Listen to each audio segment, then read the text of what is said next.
کہ نون لیگ اور P T I میں سے کس کو ووٹ دینا چاہیے۔ نون لیگ ملک و قوم اور بالخصوص نبی کریم صلی اللہ علیہ وسلم کی ختم نبوت کی غدار جماعت ہے۔ اس حوالے سے میرا ایک تفصیلی فتویٰ جو مدینہ پاک 27ویں رمضان مبارک کی رات کو میں نے 2017 میں تحریر کر کے بڑا وائرل ہوا، اس میں ساری تفصیل موجود ہے۔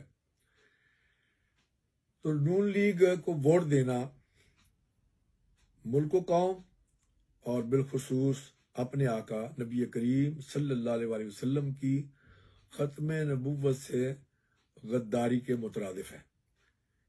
اس لیے میں آستانہ عالیہ حضرت امیر ملت پیر سید جماعت علی شاہ صاحب محدث علی پوری کے سجادہ نشین ہونے کی حیثیت سے تمام متعلقین و متوسلین اور مریدین سے یہ کہنا چاہتا ہوں کہ نون لیگ کو کسی بھی صورت ووٹ نہ دیں، کیونکہ یہ ختم نبوت کے ساتھ بھی غداری ہے اور ملک و قوم کے ساتھ بھی غداری ہے۔